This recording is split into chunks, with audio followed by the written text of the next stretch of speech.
ఉదయం నుండి గంటకు 150 నుండి 160 కిలోమీటర్ల వేగంతో వీస్తున్న పెనుగాలులు మధ్యాహ్నం 12:30 ప్రాంతంలో ఒక్కసారిగా నిలిచిపోయాయి.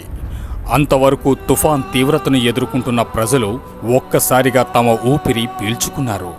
గాలుల తీవ్రతను కల్లారా చూసిన ప్రజలు తమ ప్రాణాలు అదే గాలిలో కలిసిపోతాయని భావించిన వైజాగ్ వాసుల ముఖాలపై చిరునవ్వులు ప్రతిబింబించాయి. తమ క్షేమ సమాచారాలను వారి ఆప్తులకు తెలియజేయడానికి మాత్రం అప్పటికే మూగబోయిన ఫోన్ సిగ్నల్స్ వెక్కిరించాయి. అప్పటికే వీచిన పెనుగాలుల ప్రభావంతో టెలికాం వ్యవస్థ పూర్తిగా దెబ్బతినడంతో వైజాగ్తో ప్రపంచానికి పూర్తిగా సంబంధం తెగిపోయింది. హుదూద్ తుఫాన్ ప్రభావంతో వీచిన పెనుగాలులు, భారీ వర్షం పూర్తిగా నిలిచిపోవడంతో వైజాగ్ ప్రజలు ఒక్కొక్కరిగా తమ గృహాల నుండి బయటకు వచ్చి తమ ఇళ్ల ముందుకు కొట్టుకు వచ్చిన చెట్ల కొమ్మలను, ఇతర వ్యర్థాలను శుభ్రం చేసుకోవడం మొదలుపెట్టారు. వైజాగ్లో కొన్ని ప్రాంతాలలో కిరాణా దుకాణాలు మెల్లగా తెరుచుకోవడం మొదలుపెట్టాయి. గత రాత్రి నుండి హుదూద్ సృష్టించిన విలయానికి నిత్యావసర వస్తువులు కొనుగోలు చేసుకోవడానికి ఎటువంటి అవకాశం లేకపోవడం వలన వైజాగ్ ప్రజలు కిరాణా దుకాణాల ముందు క్యూ కట్టడం మొదలుపెట్టారు.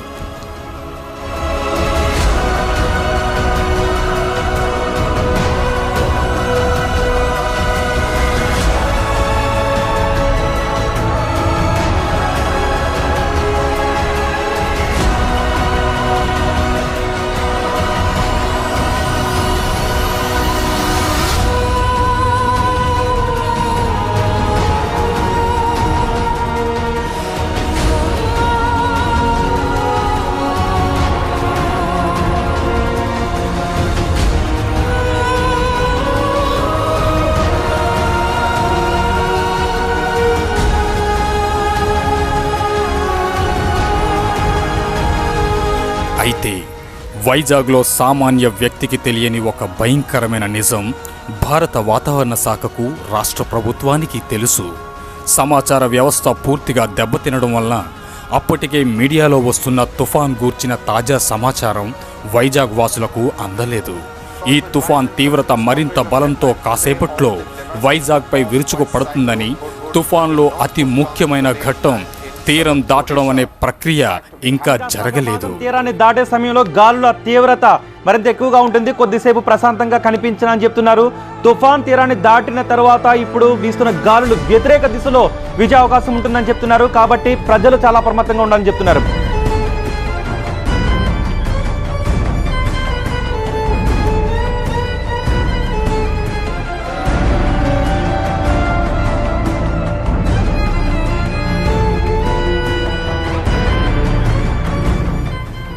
ఇది తెలియక తమ జీవితాలను మరలా ప్రారంభించాలనుకుంటున్న అమాయకపు ప్రజల ఆశలను ఈ సమయంలో ఊహించుకోవడం నిజంగా విచారకరం. ఎందుకంటే వారి ఆశకు అర్థం లేదు. 12th అక్టోబర్ అండి, సండే మార్నింగ్ 11:45కి ఆఫీస్ నుండి నాకు ఫోన్ వచ్చింది. సాటర్డే నైట్ నుంచి మా ఆఫీస్లో ఒక ఆయన వర్క్లో ఉన్నాడు, ఆన్ డ్యూటీ. సో ఆయనకి రైస్ లేకపోవడం, ఫుడ్ లేదు కాబట్టి అట్లయినా ఆయనకి లంచ్ అందించాలి, క్యారియర్ తీసుకొని రావాలని చెప్పేసి మా సారు ఆఫీస్ నుండి ఫోన్ చేస్తే నేను సరే వర్షం తగ్గితే వెళ్దాం, లేకపోతే లేదు మేబీ ట్రై చేస్తానని చెప్పేసి ఆయనకు ప్రామిస్ చేశాను. సో 12:30కి వర్షం తగ్గింది. సో వర్షం తగ్గింది కదా, ఆయన నైట్ నుంచి భోజనం లేదు. సో ఆయన భోజనం అందిస్తే సార్ మన పని చెప్పినట్టు మన వర్క్ చేసినట్టు ఉంటుంది, ఆయన కూడా ఫుడ్ దొరికినట్టు ఉంటుందని చెప్పేసి నేను క్యారియర్ పట్టుకొని ఆఫీస్కి ఇంటి దగ్గర నుండి వచ్చాను. అప్పటికే యాక్చువల్లీ మార్నింగ్ నుంచి వర్షము, గాలి విపరీతంగా ఉంది. అయితే 12:30 తగ్గిపోయింది, నార్మల్ అయింది అనే ఉద్దేశంలో నేను ఆయనకి ఆఫీస్కి క్యారియర్ తేవడం జరిగింది.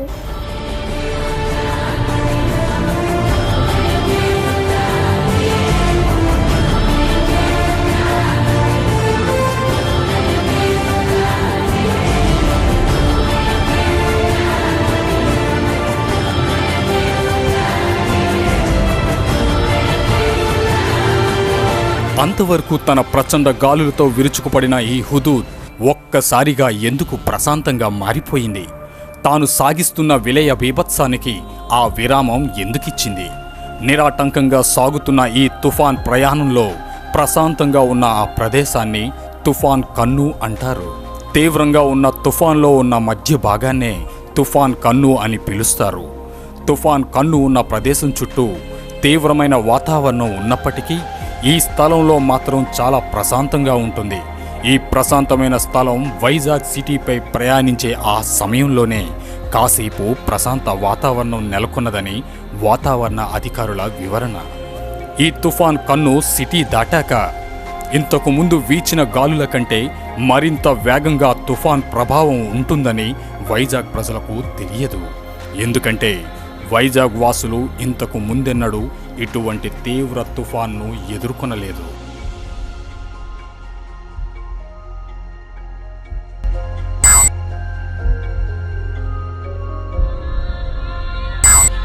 ఇది ఇలా ఉంటే ఆంధ్ర తెలంగాణ ఉమ్మడి రాజధాని అయిన హైదరాబాద్లో ఆంధ్రప్రదేశ్ ముఖ్యమంత్రి శ్రీ చంద్రబాబు నాయుడు తుఫాన్ తీవ్రతను గూర్చి దేశ ప్రధానమంత్రి శ్రీ నరేంద్ర మోడీకి ఎప్పటికప్పుడు సమాచారాన్ని అందిస్తున్నారు. Visakhapatnam radar finally that connection has last this communication connection.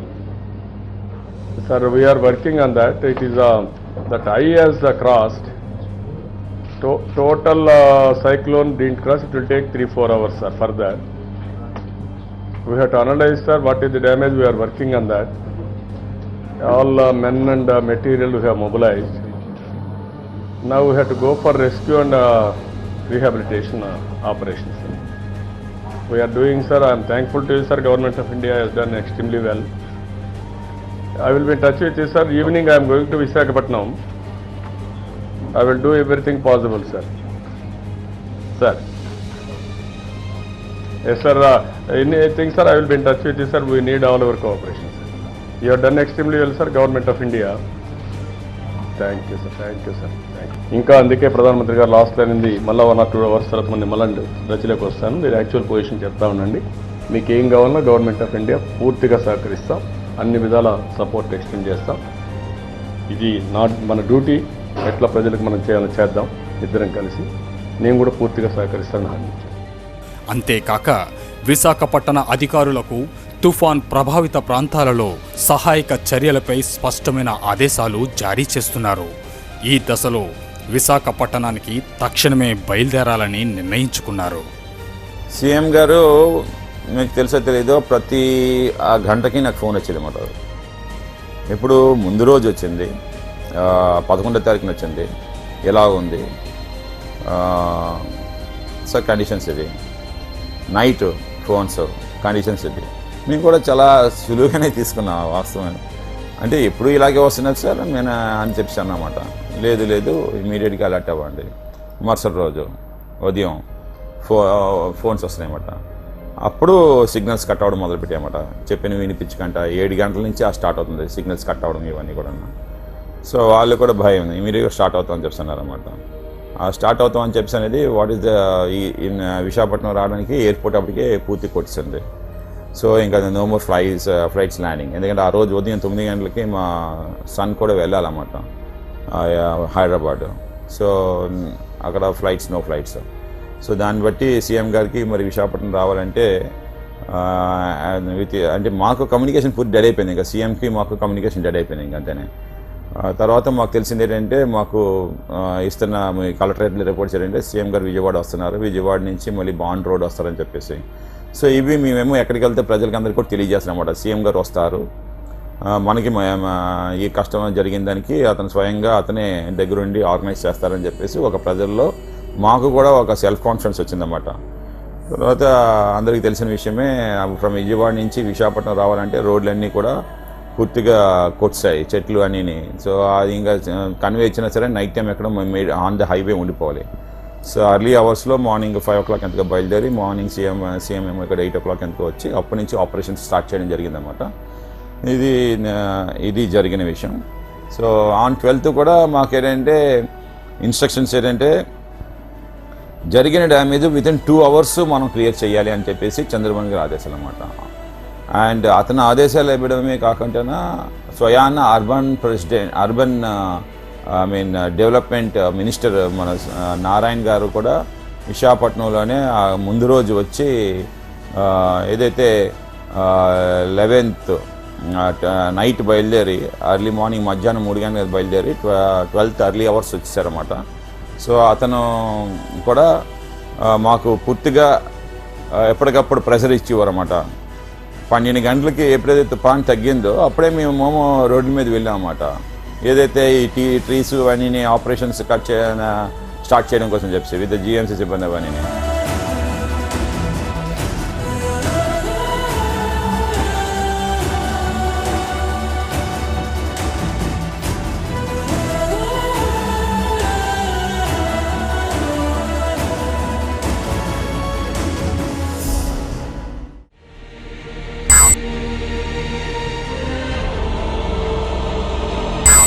తన ఉగ్ర రూపానికి విరామమిచ్చిన హుదూద్ మరలా మెల్లమెల్లగా తన నిజ స్వరూపాన్ని వైజాగ్ ప్రజలకు చూపించడం మొదలుపెట్టింది. విశాఖపట్టణానికి సుమారు 40 కిలోమీటర్ల దూరంలో ఉన్న అనకాపల్లి వద్ద పూడిమడక తీరం వద్ద మహాభయంకరంగా తీరం దాటడం ప్రారంభించింది. ఇది తెలియక బయటికి వచ్చిన ప్రజలు తీవ్ర భయాందోళనకు లోనై తమ గృహాలకు పరుగులు ప్రారంభించారు. వైజాగ్ వీధుల్లో ఇప్పుడు గంటకు 200 నుండి 220 కిలోమీటర్ల వేగంతో వీస్తున్న పెనుగాలుల దాటికి అడ్డుగా ఉన్న మహావృక్షాలు, విద్యుత్ స్తంభాలు, కేబుల్ వ్యవస్థ, కొన్ని చోట్ల బహుళ అంతస్తుల భవనాలు సైతం చిగురు టాకుల్లా వణికిపోతూ అలదించుకొని ప్రకృతి బీభత్సానికి లొంగిపోయాయి. తన దారిలో ఎదురు వచ్చిన ప్రతి దాన్ని తుడిచివేస్తూ తన ప్రయాణాన్ని కొనసాగించింది హుదూద్ తుఫాన్.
సరే ఆఫీస్కి ఆయన భోజనం అయిపోయింది, నేను ఇంటికి వెళ్దాం అనుకున్నా వర్షం స్టార్ట్ అయింది.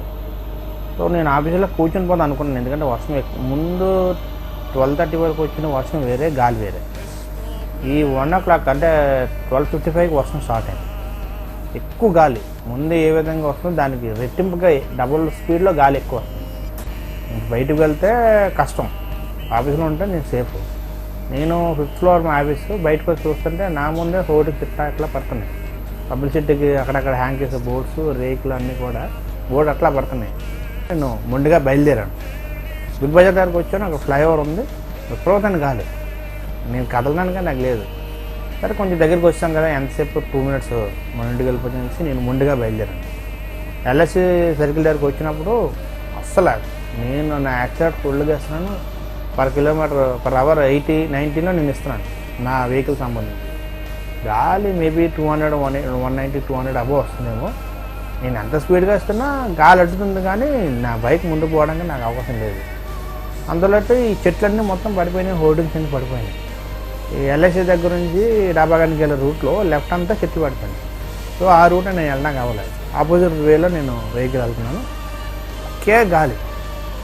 అసలు నేను బైక్ పార్క్ నేను నించున్నాను, గాలి ఎట్లా కొడుతుంది. అక్కడే కన్స్ట్రక్షన్ అంతా అవుతుంది, పిల్లర్స్ అన్నీ వేస్తున్నాను. నాకు అక్కడ అర్థమవుతుంది, నన్ను గాలి అయితే కలవనవ్వట్లేదు.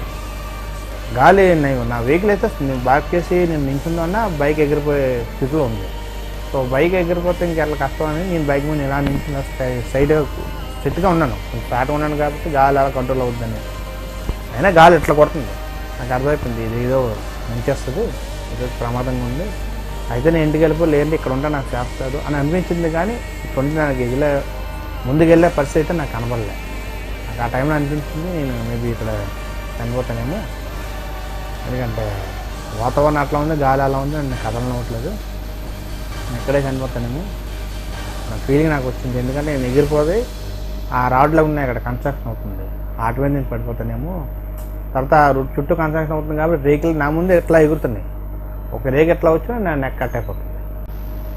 అప్పుడు కుటుంబం గుర్తొచ్చింది, పిల్లలు గుర్తొచ్చారు, అమ్మ నాన్నలు బాధేసింది. రకంగా ఏడుస్తున్నాను, వర్షం వస్తుంది. ఇప్పుడు ఆ దేవుడే నేను ప్రేయర్ చేశాను, నాకు ఒక అవకాశం ఉంది, నేను తప్పు చేసి ఉంటాను, సరిగ్గా లేనేమో, మంచిగా జీవిస్తాను, నాకు ఒక అవకాశం అని చెప్పి నేను ఏడుస్తున్నాను, ఒకటే ఏడుపు. కానీ ఏం చేయలేను, ఎంత స్పీడ్గా వస్తాను అట్లా. అక్కడ ఒక పోల్ ఉంది, కరెంట్ ఎలక్ట్రికల్ పోల్, ఆ ఫోన్ ఎట్లా పట్టుకొని నా బైక్ ఎట్లా పట్టుకొని ఎట్లా ఉన్నాను. ఆ ఫోన్ లేకపోతే నేను ఎగిరిపోయి రాడ్ల పైన నేను పడిపోతాను, గ్యారంటీ 100% నేను ఎగిరిపోతాను.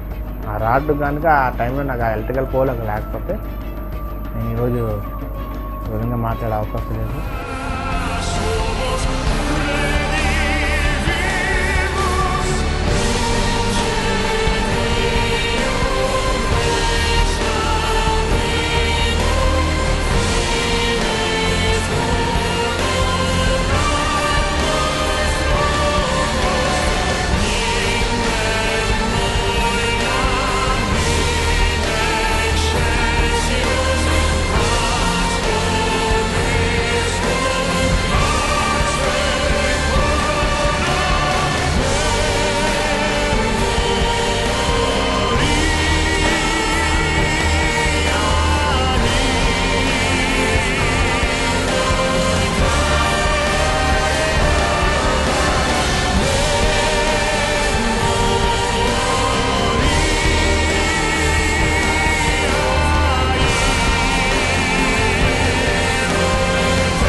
బిర్లా జంక్షన్ ముందు వరకు వచ్చాను, ఇంకా బండి కదలటం లేదు, బండి తిప్పేసింది, ఫస్ట్ గేర్లో ఉన్న తిప్పేసింది, బండి పడుకోబెడితే బండిని లాగేస్తుంది. సో బండిని అక్కడ ఆపేసి నేను రోడ్డు మీద పడుకుంటున్నాను. నా బొరుగు నుంచి హోల్డింగ్స్ పోతున్నాయి, ఒక్కొక్కళ్ళ కేసులు పోతున్నాయి, అన్నీ పోతున్నాయి.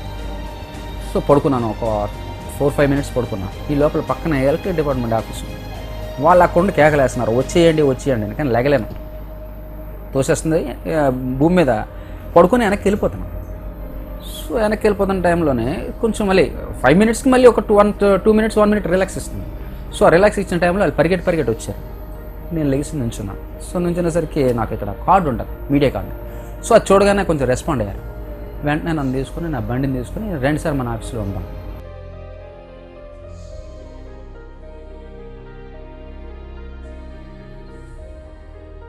మళ్ళీ కాస్త మళ్ళీ రేకులన్నీ మళ్ళీ పెద్ద బీభత్సం, ఒక అరగంటే గ్యాప్ ఇచ్చింది, పెద్ద బీభత్సం సృష్టించింది అన్నమాట. ఆ బీభత్సంలో మళ్ళీ మేము చెప్తున్నాం, మాట్లాడుతున్నాం వాకీ టాక్లోనే, ఇది జరిగింది సార్, ఇప్పుడు ప్రజలందరూ కూడా మళ్ళీ బ్యాక్ హోమ్ వెళ్ళాలి, పైకి వచ్చిన వాళ్ళందరినీ పంపించకపోతే మళ్ళీ వాళ్ళకి ప్రాణ నష్టం జరగచ్చు, ఎందుకంటే మళ్ళీ స్టార్ట్ అయింది, ఇరిగి పడిన రేకులు మళ్ళీ తిరిగి మళ్ళీ మొక్కలు కొడుతున్నాయి. సో అని చెప్పేసి అనగానే మా సార్ ఏమో సీరియస్నెస్ అంత అర్థం చేసుకోలేదు అప్పుడు. ఆ టైం అప్పుడు లేదు మనం రోడ్లు క్లియర్ చేయాలి, వస్తూ ఉంటుంది, మనం చేస్తూ ఉండాలి, తర్వాత మళ్ళీ ఎక్కువ అవుతే మళ్ళీ చేస్తాము, మన మాత్రం రోడ్స్ 2 అవర్స్లో మనం క్లియర్ చేయాలి ప్రజానికి అని చెప్పేసి అతను ఒక ఫోర్స్ ఇస్తున్నారన్నమాట. అది కమ్యూనికేషన్ జరుగుతుంది, అతని వెహికల్ మీద ఇమీడియట్గా ఒక హోర్డింగ్ పడిపోయింది అన్నమాట ఆ కమ్యూనికేషన్ ఉంటుండగానే. సో అప్పుడు ఆ సీరియస్నెస్ వెంటనే మళ్ళీ వాళ్ళ వెహికల్ బ్యాక్ వెళ్ళడం, ఆ తర్వాత చాలా, ఎందుకంటే రియల్గా చెప్పాలంటే ఒక 2012 మూవీ 2012 మూవీని చూశాను అన్నమాట.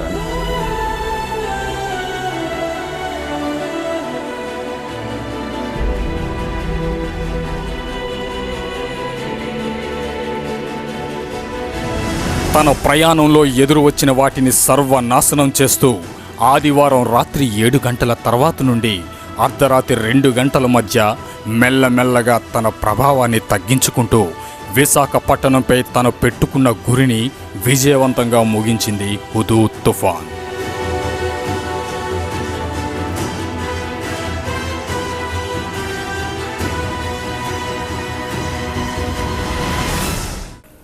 ఈ హుదూద్ తుఫాన్ దాటికి పదుల సంఖ్యలో జీవితాలు, కోట్ల రూపాయలలో ఆస్తి నష్టం జరిగింది.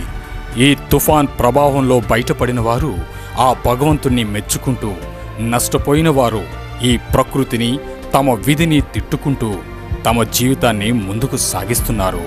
కానీ గత తుఫానులతో పోల్చుకుంటే మరణాల సంఖ్య 10% కూడా ఈ తుఫాన్ వలన జరగలేదని చెప్పుకోవాలి. దీనికి ప్రభుత్వపు ముందు జాగ్రత్త చర్యలు, మన సాంకేతిక జ్ఞానం ఎంతగానో ఉపయోగపడ్డాయని చెప్పడానికి ఎటువంటి సందేహం లేదు. అంటే నేను మార్నింగ్ 7 నుంచి ఆన్ ద రోడ్స్ ఉన్నాను, అప్ టు ఈవినింగ్ 4:30 వరకు కూడా ప్రతి దగ్గర కూడా జరుగుతున్న డ్యామేజ్, కళ్ళ ముందు హోర్డింగ్లు పడిపోవడం, కళ్ళ ముందు రేకులు ఎగురుతుండడం, కళ్ళ ముందేమో కమ్మలీలు అంతా కొలాప్స్ అవ్వడం, కళ్ళ ముందు కార్లు ఇలా లేచి ఇలా పడడం, ఆటోలు తిరగబడడం, కళ్ళ ముందు ఓల్వో బస్సు పడిపోవడం, నా ముందునే నేను వెళ్తున్న వెహికల్ కూడా నాది కొంత లేచి, అయితే ఆ రకమైన బీభత్సం నిజంగా చెట్లు విరిగి కళ్ళ ముందు పడిపోవడం. సో నేను కూడా ఇంచుమించు ఒక 1.5 hour ఏమో అక్కడ గణేష్ టెంపుల్ ఉంటే 44 కోటి జ్ఞానాపురంలో గణేష్ టెంపుల్ ఉంటే ఆ పక్కన రెస్క్యూ తీసుకున్నాను అనమాట. ఎందుకంటే ఏమైనా జరిగిపోతుందన్న ఒక అనిపించింది అనమాట, lot of danger is taking place అని చెప్పేసి. బట్ స్టిల్ డివైన్ పవర్ ఉంది, మాకేమీ జరగదులే అన్న ఆ యొక్క ధైర్యం ముందుకు వెళ్తుంది. అంటే మేము ఆలోచించింది ఏంటంటే ప్రజలకి ఏం అవ్వకూడదు అని చెప్పేసి ఎప్పుడు కూడా మనసులోనే స్ట్రాంగ్గా ఉండడం వల్ల ఆ రోజు ఈవినింగ్ 4:30 వరకు కూడా తిరగడం జరిగింది. అది బాగానే, అంటే ఇప్పుడు ఆ జరిగిన ఎపిసోడ్కి ఈరోజు ఒక రేక్ ఎగిరితే ఏదో ఒంట్లో వణుకు వస్తుందన్నమాట. అది నిజంగా మళ్ళీ ఈరోజు ఇప్పుడు ఇంత గాలికి రేకులు ఎగురుతుంటే భయం వేస్తుందన్నమాట. ఆ పీడకల మళ్ళీ రాకూడదని చెప్పి మేము అనుకుంటున్నాం. ప్రపంచ నగరాల్లో ఒకటిగా ఎదుగుతున్న విశాఖపట్టణం మెల్లమెల్లగా తన గత సౌందర్యానికి ఇప్పుడే మరలా నోచుకుంటోంది.